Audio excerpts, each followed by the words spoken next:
कहते हैं कि एक बार कबीर साहब रास्ते से जा रहे थे और मगन थे हरि भजन में, और सामने ही उनके कुछ स्त्रियां जा रही थी, तो उनका शोर कबीर साहब के कानों में पड़ता है।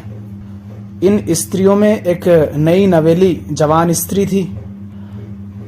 अब अभी अभी उसका कहीं पर विवाह तय हुआ। जहां विवाह तय हुआ तो वहां ससुराल वालों ने उसे एक अच्छी सी सुंदर सी नथनी दे दी। अब ये स्त्री उसे देख देख कर खूब हंस रही है, खूब चिल्ला रही है, सबको बता रही है, देखो मुझे नथनी दी। कबीर साहब ने देखा, कबीर साहब मुस्कुराए होंगे और कबीर साहब दौड़ के उनके पास गए। कबीर साहब पास गए और बोले, नथनी दीनी यार ने तो चिंतन बारंबार, और नाक दीनी करतार ने उनको दिया बिसार।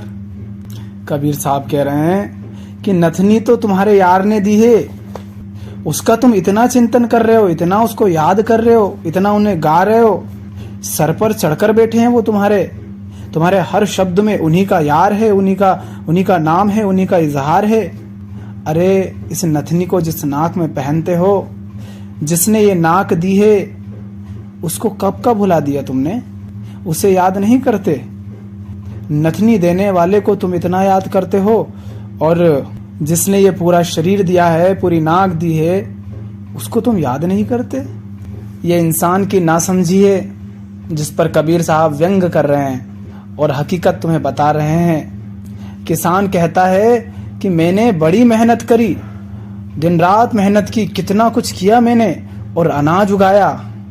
कबीर साहब होते तो वो कहते कि अरे ना समझ, ना अनाज तेरा, ना जल तेरा, ना माटी तेरी, ना वायु तेरी, ना प्रकाश तेरा, तूने क्या उगाया? तूने ले जाके दाने उसमें डाल दिए, थोड़ा देख रेख कर ली ताकि तेरा पेट भर जाए, और तू कह रहा तूने उगाया?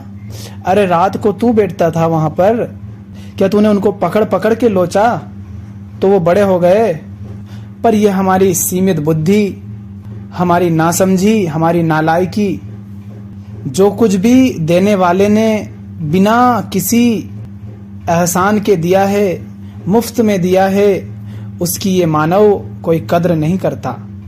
और ये जरा सा कुछ कमा लेता है, इसको जरा सा यदि कोई कुछ दे देता है तो उसका एहसान जीवन भर जताता है। जो माँ बाप तुम्हें बस रोटी बनाकर खिला देते हैं, तुम उनको इतना याद करते हो, तुम उनकी इतनी बात करते हो, इतना चिंतन करते हो। अरे वो मालिक जिसने, जो हर पल तुम्हें श्वास दे रहा है, जिसके कारण तुम्हारा दिल धड़क रहा है, जो तुम्हारी आंखों की रोशनी बन गया है, जो तुम्हारे कानों की आवाज बन गया है, उसकी तुम्हें याद नहीं, और फिर कहते हो कि जीवन में दुख है। तुम्हारे जीवन के लिए जो सबसे अधिक महत्वपूर्ण है, जिसके बिना तुम जी ही नहीं सकते, तुम उसका कोई एहसान नहीं मानते, तुम उसको बिसरा चुके हो, तुम उसको भुला चुके हो, और यही कारण है तुम्हारे दुख का, और कोई कारण नहीं है। कोई तुम्हें 2 जोड़ कपड़े दे दे, कोई तुम्हें गाड़ी गिफ्ट दे दे, तुम उसका बड़ा एहसान जताते हो, बड़ी उसकी कद्र करते हो। एक दिन अगर ये सूरज ना निकले तब क्या करोगे? कैसी हालत हो जाती है? अगर रात ना हो तो तुम्हारा क्या होगा? कुछ देर के लिए यदि सांसें रुक जाएं, दिल की धड़कनें रुक जाए तो क्या कर लोगे? एक दिन अगर पानी ना मिले तो क्या कर लोगे? कभी तुमने पानी का सम्मान किया? कभी तुमने उस सूर्य को नमस्कार किया? कभी तुम इस वायु के सामने नतमस्तक हुए? कभी तुम उस पेड़ के सामने नतमस्तक हुए जो तुम्हें छाया देता है, लकड़ी देता है, फल देता है, फूल देता है, खुशबू देता है, ऑक्सीजन देता है? नहीं होते तुम। और तुम इसलिए नहीं होते कि जो बड़ी से बड़ी चीज है वो तुम्हें मुफ्त में देने वाले ने दे दी, और तुम बड़े दगाबाज हो, बड़े धोखेबाज हो, बड़े मतलबी हो, तुम बड़े स्वार्थी हो। जो मिला उसकी कोई कदर नहीं, लेकिन जिस दिन छिनता है उस दिन तुम्हें समझ आती है कि कितना कीमती था। अभी हाथ सलामत हैं, आंख नाक कान सलामत हैं, पैर सलामत हैं, तो बड़ा कहते हो कि मेरे पास गाड़ी नहीं है, घोड़ा नहीं है, बंगला नहीं है, पैसा नहीं है, इतना रोते हो। जिस दिन ये शरीर जो स्वस्थ है इसमें पीड़ा उठेगी तब तुम्हें पता चलेगा कि जीवन की असली संपदा तो तुम्हें मुफ्त में मिली थी, तुमने उसकी कद्र नहीं की, व्यर्थ की चीजों को पाने के खातिर तुमने उसे नष्ट कर दिया। चलो तुम पहनो अपनी नथनी, हम तो चले कबीर के साथ। कबीर साहब कहते हैं, कबीरा गर्व न कीजिए, कबहु न हंसिए कोई, अजहु नाव समुद्र में, का जाने का होय। कबीरा का जाने का होय। कबीरा गर्व न कीजिए, कबहु न हंसिए कोई, अजहु नाव समुद्र में। ये शब्द बड़ा शानदार है, अजहु नाव समुद्र में, का जाने का होय। कौन से समुद्र की बात कर रहे हैं कबीर साहब? ये संसार रूपी समुद्र है। बेटा मत हंस, मत कर गर्व किसी बात का इतना, तुझे नहीं पता कि अगले पल क्या हो। समुद्र में है तेरी नाव, कब सुनामी आएगी, कब नाव में छेद हो जाएगा, तुझे पता भी नहीं चलेगा। जहां है वहीं थम जाएगा, वहीं डूब जाएगा। किस बात का तुझे गर्व है? किस बात का तुझे अहंकार है? क्यों इतना फूला फिरता है? किसे तू दिखाता है इतना रोब? अरे बेटा, जो तेरे पास है वही सबके पास है, हाड़ मांस का पुतला है। तुझ में डंडे पड़ेंगे, तुझे चोट लगेगी, उसमें डंडे पड़ेंगे, उसे चोट लगेगी। तुझे कोई बुरा बोलेगा तो तुझे दुख होगा, उसे बुरा बोलेगा तो उसे भी दुख होगा। तुझ में अंतर क्या है? वो और तू एक ही तो है। फिर क्यों तू फूला फिरता है? क्यों किसी को छोटा किसी को बड़ा कहता है? समस्या जीवन में जब भी आई है, क्या कहकर आई है? क्या एक छोटी सी घटना का भी तुम्हें पता होता है कि क्या होगा अगले पल? तो तुम्हें कैसे पता कि हर तुम्हारा आने वाला अगला पल सुंदर ही होगा, या तुम्हें यह भी कैसे पता कि दुख ही होगा? ये जो जीवन मिला है 50, 60, 70 वर्ष का, इतना सा तो मनुष्य का जीवन रहता है। उसमें तुम्हारा जीवन कब खत्म हो जाएगा इसका कोई भरोसा नहीं। फिर क्यों इतना फूले फिरते हो? क्यों इतने अकड़ के चलते हो? अरे बोलो, प्यार करो। दुश्मनी लेकर बैठे हो, मुंह फुलाए बैठे हो। अरे किसी दिन वो चला जाएगा, किसी दिन तुम चले जाओगे। तुम्हारी समस्या ये नहीं है कि तुम एक दिन मर जाओगे, और वो किसी भी दिन हो सकता है। तुम्हारी समस्या ये है कि तुम्हें ये बात याद नहीं रहती। तुम अपने आप को ये समझते हो कि ये शरीर तुम्हारे पास सदा रहेगा।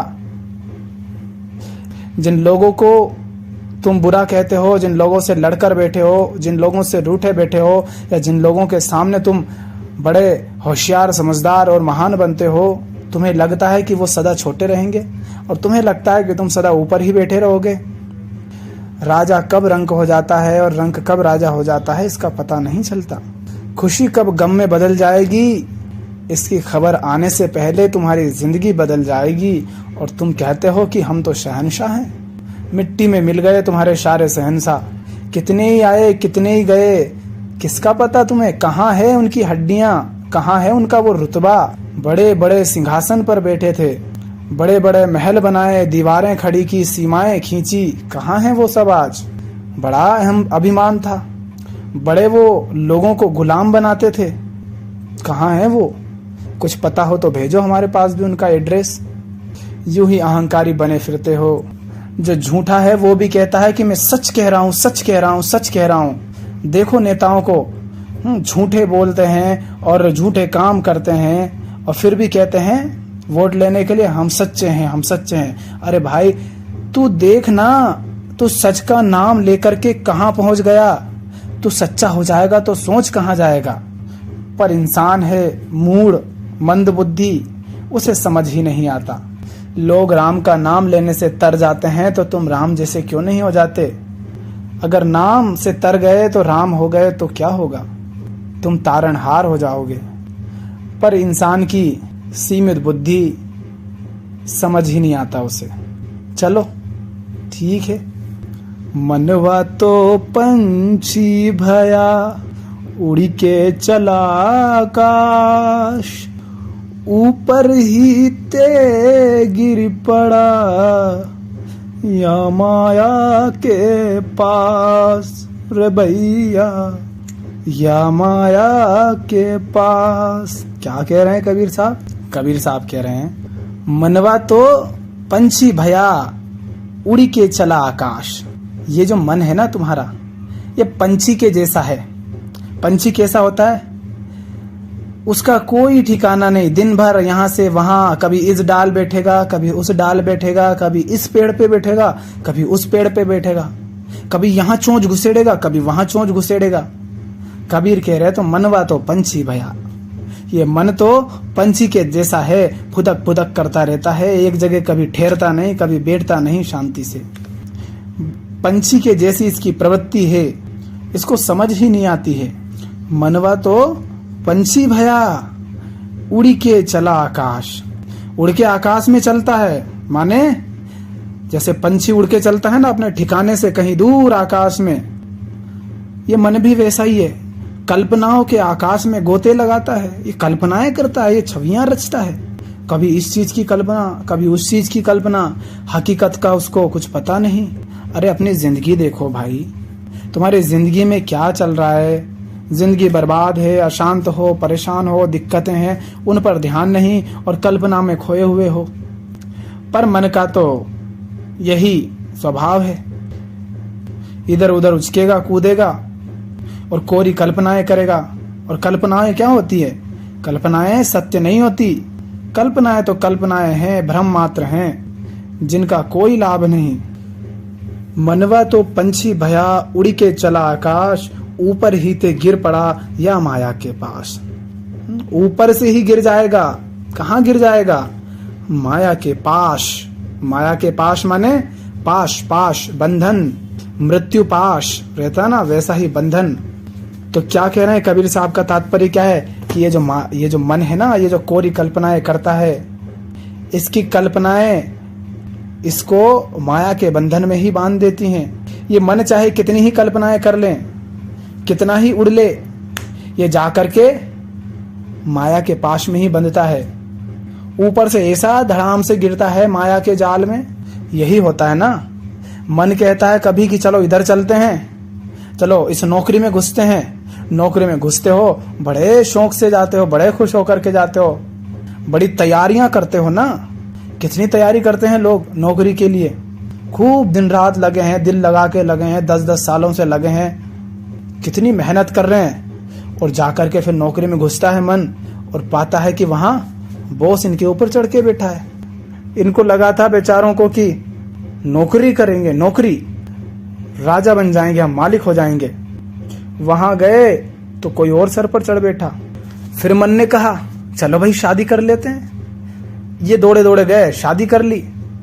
अब आ गई एक पत्नी, कुछ दिन बड़े मौज मारे, अब पत्नी सर पर चढ़कर बैठी है। ऐसे ही पत्नी को बड़ा लगा था कि शादी कर लूंगी, मस्त जीऊंगी, पति मेरी सेवा करेगा। जैसे फिल्मों में देखते हैं ना, हाथ चूमते हैं तो बड़े गीत गाते हैं, ऐसा ही भ्रम था इनको भी। कुछ नहीं हुआ, 2 साल में गोद में बच्चा दे दिया। पिलाओ उसको दूध, करो उसकी गंदगी साफ, बनाओ उसका टिफिन, करो झाड़ू पोछा बर्तन, बस 4 दीवारी में हो गई जिंदगी बर्बाद। बड़े सपने देखे थे मन ने, बड़ी कल्पनाएं की थी। लो, इसे ही तो कहते हैं माया। यही तो माया है, दिखाती कुछ और है, होता कुछ और है। जो होता है उसे छुपा दिया और जो नहीं था वो दिखा दिया। हकीकत जो नहीं थी, कल्पना में उसके रंगीन सपने दिखा दिए, और जो हकीकत थी वो छुपा दी। यही तो माया है। इसी की कबीर साहब कह रहे हैं कि ये मंछी तो भैया, ये मन तो जो है पंछी है। मनवा तो पंछी भैया, पंछी की तरह है। कभी यहाँ मुंह चलाएगा, कभी वहां मुंह चलाएगा, कभी कहेगा शादी कर लो, कभी कहेगा बच्चे कर लो, कभी कहेगा पढ़ाई कर लो, कभी कहेगा नौकरी कर लो, कभी कहेगा पैसे कमा लो, कभी कहेगा गाड़ी खरीद लो, कभी बंगला बना लो। न जाने कितने इसके पास मुद्दे हैं जिनमें जा जाकर ये घुस जाता है और पूरे दिन इधर से उधर घुसता ही रहता है, कल्पनाएं करता रहता है। लेकिन इसकी सारी कल्पनाएं, इसकी सारी भागदौड़ जाकर के माया के मुंह में घुस जाती हैं, माया के पाश में बंध जाता है ये। जाकर के माया के चरणों में गिर जाता है। ये जिधर भी जाएगा माया के पास ही जाएगा। तो देख लो भैया, अब मन यदि कहीं जा रहा है उड़ करके तो जाकर के वो माया के चरणों में गिरेगा, पर मन से कह दो भैया तू प्रभु के चरण में गिर जा, तू हरि के चरण में गिर जा। तू अगर हरि के चरण में गिर गया तो माया को यदि तेरे पास आना है तो उसे भी हरि के चरणों में गिरना पड़ेगा। और हरि के चरण में जो गिर गया वो कई क्या करेगा फिर जाकर? माया भी फिर माया थोड़ी ना रहेगी, तर जाएगी वो भी।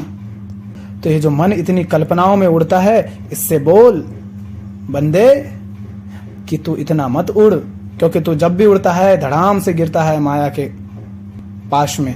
तो तू ऐसा कर, उड़ना बंद कर और जाकर प्रभु के चरणों में गिर जा, प्रभु की शरण ले। तू अगर वहां रहेगा तो माया को भी तेरे पास आना है तो वो भी प्रभु के पास ही आएगी। प्रभु की निकटता फिर उसे माया नहीं रहने देगी। वो माया फिर तेरे लिए छाया हो जाएगी।